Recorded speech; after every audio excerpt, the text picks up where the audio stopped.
नमस्कार दोस्तों, स्वागत है आप सभी का आपके अपने YouTube चैनल द वानी क्लासेस में। तो MCQ प्रैक्टिस सीरीज़ की इस वीडियो में मैं आपके लिए लेकर आई हूँ बायोलॉजी के बहुत इंपॉर्टेंट क्वेश्चंस। ये पार्ट 1 है जिसमें 11th की जो फर्स्ट चैप्टर है the living world and second है बायोलॉजिकल क्लासिफिकेशन। इन दो चैप्टर्स के इंपॉर्टेंट क्वेश्चंस जो हैं वो मैं आपके लिए लेकर आई हूँ। एंड ऑलरेडी 11th क्लास के चैप्टर्स की डिटेल वीडियोस हैं जिसमें हमने क्या किया है, पूरा चैप्टर जो है वो डिस्कस किया है। एंड उसके एंड में, वीडियो के एंड में, हमने जो प्रीवियस ईयर क्वेश्चंस हैं, चाहे आपके TGT के क्वेश्चंस हो चाहे आपके टैट के क्वेश्चंस हो, दोनों ही हमने वहाँ पर डिस्कस किए हैं। तो वो पूरी प्लेलिस्ट है NCERT 10+1 के नाम से। मैं उसका लिंक आपको प्रोवाइड कर दूँगी, वो आप देख लेना। और बहुत सारा प्यार मिला है हमारे उन सीरीज़ को 10+1 की भी और 10+2 की भी। तो 10+2 की जो सीरीज़ बनाई थी मैंने, जिसमें हमने क्वेश्चंस डिस्कस किए थे, इंपॉर्टेंट क्वेश्चंस डिस्कस किए थे, उस ही तरह से मैं अब आपके लिए 11th की सीरीज़ लेकर आई हूँ, जिसमें हम क्या करेंगे, हर वीडियो में जो इम्पॉर्टेंट क्वेश्चंस हैं वो डिस्कस करेंगे। जैसे इस वीडियो में हमने फर्स्ट 2 चैप्टर्स ले लिए, नेक्स्ट वीडियो में हम क्या करेंगे, अगले 2 चैप्टर्स लेंगे, उसके जो इम्पॉर्टेंट क्वेश्चंस जो हमसे उन वीडियोस में छूट गए हैं, क्योंकि वहाँ पर चैप्टर भी कंप्लीट करवाना था, तो इसलिए वहाँ पर क्वेश्चंस कम थे। तो इसलिए हम क्या करेंगे, यहाँ पर पूरे क्वेश्चंस ही देखेंगे। MCQ प्रैक्टिस सीरीज़ इसलिए इसका नाम है, जहाँ पर आप क्या करेंगे, साथ साथ में जो MCQs हैं वो भी प्रैक्टिस करेंगे। चाहे आप मेडिकल की प्रिपरेशन कर रहे हैं, टैट मेडिकल की, चाहे आप TGT मेडिकल कमीशन की प्रिपरेशन कर रहे हैं, आपके लिए ये वीडियोस बहुत ही हेल्पफुल रहने वाली हैं। तो चलिए शुरू करेंगे हमारा आज का सेशन पहले क्वेश्चन के साथ, जो है house fly belong to which family. जो हाउस फ्लाई है, मस्का डोमेस्टिका जिसको हम बोलते हैं, वो किस फैमिली से बिलोंग करती है, सिप्रिनिडी, होमिनिडी, डिप्टेरा या फिर मस्किडी। ठीक है, तो जो डायप्टेरा है वो तो इसका ऑर्डर है हाउस फ्लाई का। डायप्टेरा, डाई मतलब 2, प्टेरा मतलब विंग्स, है ना, 2 विंग्स, जिसके अंडर मस्कीटोज भी आते हैं। हाउस फ्लाई भी इसी ऑर्डर के अंडर आती है। बट जो फैमिली है जिससे हाउस फ्लाई बिलोंग करती है, ये है फैमिली मस्किडी। ठीक है, मस्किडी is the family. Next question, the term phylum was given by. Phylum जो टर्म है किसने दी, क्यूवियर, हैकल, थियोफ्रिस्टस या फिर डी लिनियस। ठीक है, तो फाइलम टर्म जो है वो दी है हैकल ने। ऑप्शन बी यहाँ पर हमारा सही हो जाएगा। तो MCQ प्रैक्टिस सीरीज है, आप साथ साथ क्या करेंगे, क्योंकि वीडियो लाइव है ना, तो आप साथ साथ में अपने आंसर भी कमेंट करते जाएंगे। अगला प्रश्न देख लेते हैं। बेसिक यूनिट और स्मॉलेस्ट टैक्सोन ऑफ टैक्सोनॉमी और क्लासिफिकेशन इज। बेसिक यूनिट क्या है, ठीक है, टैक्सोनॉमी की, या फिर स्मॉलेस्ट टैक्सोन क्या है, क्लासिफिकेशन का। स्पीशीज़ है, किंगडम है, फैमिली है या फिर वेराइटी है।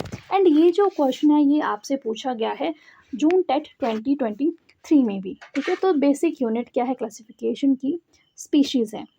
हायरार्की में हम देखते हैं सबसे नीचे स्पीशीज़ आती है, तो ये बेसिक यूनिट है। The term new systematics was introduced by. New systematics जो टर्म है किसने दी है, बेंथम हुकर ने दी, लीनियस ने दी, हग्सले ने दी या फिर APD कंडोले ने दी। तो न्यू सिस्टेमैटिक्स जो है ये दी है हग्सले ने। Option C, Huxley is the right one here. Okay, next one, the book genera plantarum was written by. जो जेनरा प्लांटेरम बुक है किसने लिखी, एंगलर प्रेंटल ने, बेंथम हुकर ने, लीनियस ने या फिर नन ऑफ दीज। तो जो बुक है Genera Plantarum, it was written by Bentham and Hooker. Bentham and Hooker. साथ में एक पब्लिकेशन है जिससे क्वेश्चन पूछा जाता है, दैट इज सिस्टेमा नेचुरे। ठीक है, ये जो बुक है किसने पब्लिश की, लीनियस ने। ठीक है, ये लीनियस की पब्लिकेशन है। चलो अगला प्रश्न देख लेते हैं। Descending arrangement of categories is called. जो भी हमारे पास टेक्सोनॉमिक कैटेगरीज हैं उनके डिसेंडिंग अरेंजमेंट को हम क्या बोलते हैं, की बोला जाता है, हायरार्की, टेक्सोनॉमी या फिर क्लासिफिकेशन। तो ये जो अरेंजमेंट है कैटेगरीज, किसको बोला जाता है, हायरार्की। ठीक है, क्या बोला जाता है, हायरार्की, जिसमें हम देखते हैं स्पीशीज़ है, जीनस है, फैमिली है, order, class and then phylum और फिर किंगडम आता है। ठीक है, ये हायरार्की का पार्ट है। The next one, royal botanical garden Q is located in. बहुत बार क्वेश्चन पूछा जाता है कि जो रॉयल बोटेनिकल गार्डन है ये कहाँ पर स्थित है। कि largest herbarium of the world वो कहाँ पर है? तो it is royal botanical garden. क्यों? तो ये कहाँ पर स्थित है? जर्मनी में, फ्रांस में है, इंग्लैंड में है, इंडिया में है? तो ये स्थित है इंग्लैंड में। ठीक है, रॉयल बोटैनिकल गार्डन कहाँ पर है? इंग्लैंड में स्थित है। अगर पूछा जाए आपसे इंडियन बोटैनिकल गार्डन, तो जो इंडियन बोटैनिकल गार्डन है वो कहाँ पर स्थित है? इंडियन बोटैनिकल गार्डन है हावड़ा में। ठीक है, वेस्ट बंगाल में। एंड ये भी क्वेश्चन आता है, national botanical research institute. National botanical research institute जो है वो कहाँ पर स्थित है? ये है लखनऊ में। ठीक है, NBRI। चलो अगला प्रश्न देख लेंगे। Interbreeding between two populations can occur if they belong to same. अगर दो पॉपुलेशन हैं, उन दोनों के बीच इंटरब्रीडिंग होनी है, तो क्या वो दो पॉपुलेशन है वो सेम ऑर्डर को बिलोंग करती हों, फैमिली को बिलोंग करती हों, सेम स्पीशीज़ को बिलोंग करती हों, या फिर सेम जीनस को बिलोंग करती हों? तो अगर इंटरब्रीडिंग होनी है तो उसके लिए जो दो पॉपुलेशन है वो सेम स्पीशीज़ को बिलोंग करती होनी चाहिए। ठीक है, तभी उनके बीच इंटरब्रीडिंग जो है वो हो सकती है। ओके, तो ये थे हमारे चैप्टर 1 के क्वेश्चंस। अब चलेंगे हम हमारे सेकंड चैप्टर पर, दैट इज़ बायोलॉजिकल क्लासिफिकेशन। ठीक है, पहला क्वेश्चन देखेंगे हम यहाँ पर, maximum nutritional diversity is found in the group. ये क्वेश्चन आपसे पूछा गया था, टेट के एग्जाम में क्वेश्चन आया था ये, कि जो मैक्सिमम न्यूट्रिशनल डाइवर्सिटी है वो हमें किन में देखने को मिलती है? जो हमारे फंगी हैं वहाँ पर, एनिमेलिया, मोनेरा, या फिर प्लांटे में। तो जो मोनेरा किंगडम है हमारे पास, मोनेरा, इसमें हमें मैक्सिमम न्यूट्रिशनल डाइवर्सिटी देखने को मिलती है, क्योंकि यहाँ पर जो मोड ऑफ न्यूट्रिशन है वो केमोसिंथेटिक भी है, फोटोसिंथेटिक भी और हेटेरोट्रॉफिक भी है। तो लगभग हमें सब मोड ऑफ न्यूट्रिशन देखने को मिल जाते हैं मोनेरा में, इसलिए मैक्सिमम न्यूट्रिशनल डाइवर्सिटी जो है वो हमें मोनेरा में देखने को मिलती है। एंड ये क्वेश्चन आपसे पूछा गया था 2020 के टेट में। चलो अगला प्रश्न देख लेंगे। Blue green algae are included in which of the following groups? Bryophytes, prokaryotes, protista, या फिर डी फंगी? अब देखो, हमें पता है कि जो ब्लू ग्रीन एल्गी हैं वो आते हैं मोनेरा के अंडर। तो जो मोनेरा है, क्या वो प्रोकैरियोट है या यूकैरियोट है ना? तो मोनेरा है हमारे पास प्रोकैरियोट। तो यहाँ से हमारा सही आंसर हो जाता है ऑप्शन बी, प्रोकैरियोट। ठीक है, ब्रायोफाइट्स तो नहीं होंगे, प्रोटिस्टा तो नहीं होंगे क्योंकि वो यूकैरियोट्स हैं, एंड फंगी तो बिल्कुल भी नहीं होंगे। तो prokaryotes is the right answer. अगर यहाँ पर होता मोनेरा तब भी हमारा आंसर सही होना था। Okay, methanogens belong to eubacteria, archaebacteria, dinoflagellates, या फिर स्लाइमोड्स? तो जो हमारे मिथेनोजेंस हैं ये रिलेटेड है हमारे किंगडम मोनेरा से। ठीक है, और मोनेरा में भी दो आते हैं हमारे पास, आर्कीबैक्टीरिया और यूबैक्टीरिया। तो आर्कीबैक्टीरिया के अंडर आते हैं मिथेनोजेंस। ठीक, और जो आर्कीबैक्टीरिया के अंडर ऑर्गेनिज्म आएंगे वो सारे रहते हैं बिल्कुल हार्श हैबिटेट्स में, जिनमें से एक है मिथेनोजेंस। मिथेनोजेंस कहाँ पर पाए जाते हैं, ये क्वेश्चन पूछा जाता है। तो ये पाए जाते हैं मार्शी एरियाज में। कहाँ पर? मार्शी एरियाज में, जैसे जो र्यूमिनेंट एनिमल्स होते हैं उनके गट में ये पाए जाते हैं। मीथेन गैस की प्रोडक्शन में हेल्प करते हैं ये, है ना? और आर्कीबैक्टीरिया के एग्जाम्पल क्या हैं? कुछ हमारे हेलोफाइल्स हैं। हेलोफाइल से भी हमें क्वेश्चन देखने को मिला है। हेलोफाइल्स कहाँ पर रहते हैं? हेलोफाइल्स रहते हैं जहाँ पर एक्सट्रीम सॉल्टी कंडीशंस होती हैं, है ना? फिर आते हैं हमारे पास thermo acidophiles. Thermo acidophiles, thermo से आप समझ गए होंगे, थर्मो मतलब टेम्परेचर, है ना? यानी कि जहाँ पर टेम्परेचर बहुत ज़्यादा है, यानी कि हॉट स्प्रिंग्स में रहते हैं थर्मो एसिडोफिल। तो ये सारे आर्कीबैक्टीरिया का एग्जाम्पल है। ठीक, दूसरे हमारे पास आते हैं यू बैक्टीरिया, जिसका एग्जाम्पल अभी हमने ऊपर देखा, जैसे हमारे ब्लू ग्रीन एल्गी हैं, नोस्टोक हो गया, एनाबिना हो गया, ये सारे इनके अंडर आते हैं, यू बैक्टीरियाज के अंडर। ठीक, अगला प्रश्न देख लेंगे।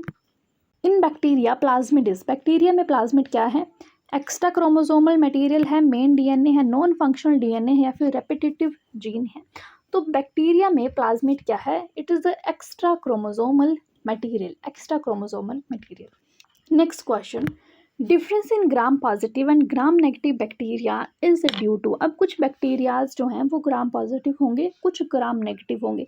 ग्राम पॉजिटिव क्यों बोला जाता है? क्योंकि जब स्टेनिंग प्रोसीजर हम परफॉर्म करते हैं तो कुछ बैक्टीरियाज जो हैं वो स्टेन होंगे, जो स्टेन होते हैं, जो स्टेन को लेते हैं, those are gram positive, and जो स्टेन नहीं होते हैं those are gram negative bacterias. अब ये किस वजह से होता है? क्योंकि उनकी सेल वॉल में डिफरेंस होता है, उस वजह से हम इनको ग्राम पॉजिटिव और ग्राम नेगेटिव बैक्टीरिया बोलते हैं। ठीक है। Which of the following organism are known as chief producers in the ocean? Ocean में जो चीफ प्रोड्यूसर होते हैं वो हम किन्हें बोलते हैं? डाइनोफ्लैजिलेट्स हैं, डायएटम्स हैं, साइनोबैक्टीरिया हैं, या फिर ये हैं यूक्लिनॉइड्स। तो अगर हम बात करें हमारे प्रोटिस्टा की, किंगडम प्रोटिस्टा की, तो उसके ये सारे मेंबर्स हैं। तो प्रोटिस्टा की जो क्लासिफिकेशन है उसके अंडर कौन कौन आते हैं? क्राइजोफाइट्स हैं, डाइनोफ्लैजिलेट्स हैं, यूक्लिनॉइड्स हैं, स्लाइमोइड्स और प्रोटोजोन्स हैं। ये हम डिटेल वीडियो में बात कर चुके हैं। तो सबसे पहले हमारे पास क्राइजोफाइट्स, क्राइजोफाइट्स के अंडर आते हैं diatoms and golden algae, diatoms and golden algae. तो ये जो डायएटम्स हैं इनको हम बोलते हैं चीफ प्रोड्यूसर्स। क्या बोलते हैं? Chief producers in the ocean. And साथ में इनको हम पर्ल्स ऑफ द ओशन भी बोलते हैं, ज्वेल्स ऑफ द सी भी बोलते हैं। ठीक होगी बात। एंड इनकी जो वॉल्स होती हैं, जो डायएटम्स हैं ना, जैसे मैंने बताया था आपको कि जो डायएटम्स हैं, डाई इसलिए इसको बोलते हैं, कुछ इस तरह का इनका स्ट्रक्चर होता है। डाई मतलब टू, जैसे साबुन की डिब्बियाँ होती है ना, कुछ इस तरह से इनका स्ट्रक्चर होता है। तो इनकी जो वॉल है वो बनी होती है सिलिका की। किसकी? सिलिका की बनी होती है। ये क्वेश्चन भी आपको HP टेट में पूछा गया था 2024, दिसंबर 2024 के टेट में। ठीक है, कि इनकी जो वॉल है वो किसकी बनी होती है? सिलिका की बनी होती है, इसलिए ये जो वॉल है ये डिस्ट्रक्ट नहीं हो पाती है। ठीक है जी, अगला प्रश्न देख लेंगे। One of the major component of cell wall of most fungi, ये तो मोस्ट रिपीटेड क्वेश्चन है कि जो सेल वॉल है फंगी की उसका कॉम्पोनेंट क्या है, किसकी बनी होती है फंगी की cell wall? Cellulose, hemicellulose, chitin या फिर पेप्टिडोग्लाइकन की। ठीक है, तो फंगी की जो सेल वॉल है ये बनी होती है काइटिन की। किसकी? काइटिन की बनी होती है। साथ में क्वेश्चन आपसे पूछा जाता है कि जो प्लांट्स हैं उनकी सेल वॉल किसकी बनी होती है? तो प्लांट्स की सेल वॉल बनी होती है सेल्यूलोज की। ठीक है, सेल्यूलोज की। और हमें पता है एनिमल्स में तो सेल वॉल प्रेजेंट होती ही नहीं है। साथ में जो बैक्टीरियाज हैं उनकी बनी होती है पेप्टिडोग्लाइकन की। ठीक है, पेप्टिडोग्लाइकन की। Lichens indicate sulphur dioxide pollution because they, अब जो लाइकन्स हैं वो एयर पोल्यूशन को इंडिकेट करते हैं, ये प्रश्न आपसे पूछा गया था। तो लाइकन्स जो हैं सल्फर डाइऑक्साइड के पोल्यूशन को इंडिकेट करते हैं किस वजह से? A, because they show association between algae and fungi, grow faster than others, sensitive to SO2, flourish in SO2 rich environment. अब हमें पता है लाइकन्स जो हैं वो एसोसिएशन है किसकी? एल्गी एंड फंगी की। ठीक है, एल्गी और फंगी जो है वो बनाते हैं हमारे लाइकन्स। अब ये जो लाइकन्स हैं ये SO2 पोल्यूशन को इंडिकेट करेंगे क्योंकि ये सेंसिटिव होते हैं SO2 से। जहाँ पर एयर पोल्यूशन होगा, जिस एयर में सल्फर डाइऑक्साइड पाई जाएगी वहाँ पर लाइकन ग्रो नहीं करेंगे क्योंकि these are sensitive to SO2 pollution. ठीक है, so option C is the right answer है। Virus envelope is known as, जो वायरस होता है उसके एनवल्प को क्या कहा जाता है? कैप्सिड, वायरॉन, न्यूक्लियोप्रोटीन या फिर डी कोर। ठीक है, तो वायरस का जो एनवल्प होता है उसको बोलते हैं हम कैप्सिड। कैप्सिड आपके NCERT में बहुत अच्छा डायग्राम बनाया है टोबैको मोज़ैक वायरस का। तो उसमें छोटे छोटे कैप्सोमेर्स होते हैं। ठीक है, उनसे पूरा एक कोट बनता है जिसको हम कैप्सिड बोलते हैं। Okay, single celled eukaryotes are included in, ये क्वेश्चन किसी एग्जाम में पूछा गया था कि जो हमारे सिंगल सेल्ड यूकैरियोट्स होते हैं वो किस किंगडम के अंडर आएंगे? प्रोटिस्टा, फंगी, आर्किया या फिर मोनेरा। तो जो मोनेरन्स हैं वो तो प्रोकैरियोटिक हैं, तो हैं तो single cell but these are prokaryotes. अब जो प्रोटिस्टा है हमारा सेकंड किंगडम, इसमें आएंगे हमारे पास सिंगल सेल्ड यूकैरियोटिक ऑर्गेनिजम्स। ठीक है, जितने भी सिंगल सेल्ड हैं, but these are eukaryotic organism. उसके आगे तो फंगी, प्लांट, एनिमेलिया हैं, ये सारे मल्टी सेलुलर ही हैं। ओके, अब जो हमारा टोबैको मोज़ेक वायरस है, इसमें कैप्सोमेयर्स कितने होते हैं? अभी मैंने आपको बताया कि जो आउटर लेयर है वो बनी होती है कैप्सिड, उसको कैप्सिड बोलते हैं, छोटे छोटे कैप्सोमेयर्स से मिलकर बनी होती है। तो कितने कैप्सोमेयर्स हमें देखने को मिलते हैं टोबैको मोज़ेक वायरस में? तो इसमें कैप्सोमेयर्स हमें देखने को मिलेंगे 2130, ठीक है, 2130 कैप्सोमेयर्स जो हैं वो टोबैको मोज़ेक वायरस में हमें देखने को मिलते हैं। Okay, enzymes are not found in, enzyme कहाँ नहीं मिलेंगे हमें? फंगी में, साइनोबैक्टीरिया में, वायरस में या फिर एल्गी में। तो एंजाइम्स हमें वायरस में देखने को नहीं मिलेंगे। A virus can be considered living as it, virus को हम लिविंग बोल सकते हैं, क्यों? क्या वजह है जिस वजह से हम बोल सकते हैं कि वायरस लिविंग हो सकते हैं? रेस्पायर करते हैं, respond to touch, reproduce inside host, can cause diseases. अब वायरस को हम लिविंग बोल सकते हैं क्योंकि they can reproduce inside host, host के अंदर ही रिप्रोड्यूस करते हैं, बाहर रिप्रोड्यूस नहीं कर पाएंगे वायरस, बाहर इनएक्टिव होते हैं, ये होस्ट की मशीनरी का यूज़ करके एक्टिव होते हैं। वायरस मल्टीप्लाइज इन, पानी में मल्टीप्लाई करेंगे, सॉइल में, डेड टिश्यू में या फिर लिविंग टिश्यू में। तो वायरस जो है वो हमेशा मल्टीप्लाई करेंगे लिविंग टिश्यू में, क्योंकि उसकी मशीनरी किसको ज़रूरत होती है। Next one, bacterial cell membrane is infolded to form, अगर आपने बैक्टीरिया का स्ट्रक्चर ध्यान से देखा होगा तो जो सेल मेम्ब्रेन होती है बैक्टीरिया की वो अंदर को फोल्ड हो जाती है। Infolding of cell membrane of bacteria is known as mesosome, बहुत बार प्रश्न पूछा गया है और ये इंपॉर्टेंट कैरेक्टरिस्टिक है बैक्टीरिया का। जैसे देखो, सपोज मैंने ये बैक्टीरिया बना दिया तो इसकी जो सेल मेम्ब्रेन है वो अंदर को इनफोल्ड होकर कुछ इस तरह का स्ट्रक्चर बना देती है जिसको हम मीजोजोम बोलते हैं। Okay, next question, trypanogambiense causes, trypanosoma gambiense जो है वो एक प्रोटोजोन है, कौन सी डिजीज ये कॉज करता है? बहुत बार क्वेश्चन पूछा जाता है। ट्रिपैनोगैम्बियंस जो है वो डिजीज कॉज करता है स्लीपिंग सिकनेस, ठीक है, स्लीपिंग सिकनेस। और इसका जो वेक्टर है वो कौन है? वेक्टर है इसका सीसी फ्लाई, ठीक है, जिसका बायोलॉजिकल नेम है ग्लोसिना, ठीक है। और जो डिजीज़ कॉज करेगा उसको हम ट्रिपैनोजोमियासिस भी बोलते हैं। Thalloid body of slime mould is known as, जो स्लाइम मोल्ड है उसकी जो थैलॉइड बॉडी है उसको क्या बोले कि हम? माइसीलियम, प्रोटोनीमा, फ्रूटिंग बॉडी या फिर प्लाज्मोडियम। तो इसको हम प्लाज्मोडियम भी बोलते हैं। एक तो प्लाज्मोडियम हम वो पढ़ते हैं प्लाज्मोडियम वाइवेक्स जो मलेरिया का पॉजिटिव एजेंट है, बट यहाँ पर जो स्लाइम मोल्ड्स होते हैं उनकी बॉडी को भी प्लाज्मोडियम बोला जाता है। Diatoms are placed under, पीछे हमने बात करी थी डाई एटम्स की, जो किसके अंडर आएंगे? प्रोटिस्टा के अंडर आएंगे, किंगडम प्रोटिस्टा के अंडर आएंगे। तो ये आते हैं क्राइजोफाइट्स में, ठीक है, diatoms and golden algae. चलो अगला प्रश्न है हमारे पास, ergot of rye is caused by, ये एक डिजीज़ है राई एर्गॉट, जो कौन कॉज करता है? कॉजेटिव एजेंट क्या है? इसका कॉजेटिव एजेंट है क्लेविसिप्स पर्प्यूरिया, ठीक है, क्लेविसिप्स पर्प्यूरिया। एंड जो यहाँ पर दिया गया है फाइटोफ्थोरा, फाइटोफ्थोरा इन्फेस्टेंस जो है वो कौन सी डिजीज़ कॉज करता है? वो कॉज करता है potato late blight, potato late blight. Okay, और ये जो ऑप्शन दिया गया आपके पास ऑप्शन ए यूस्टिल्गो, ये कॉज करता है, जो यूस्टिल्गो ट्रिटिकाई है वो कॉज करता है व्हीट लूज स्मट, ये सारी फंगल डिजीज है, ठीक है जी। ओके, एंड ये लास्ट क्वेश्चन आप लोगों के लिए कि माइकोराइजा क्या है? जैसे लाइकन एक एसोसिएशन है, उसी तरह से माइकोराइजा भी एक सिम्बायोटिक एसोसिएशन है जिसके बारे में हम बहुत बार बात कर चुके हैं। तो इसका आंसर आप लोग मुझे कमेंट बॉक्स में कमेंट करके बताएंगे।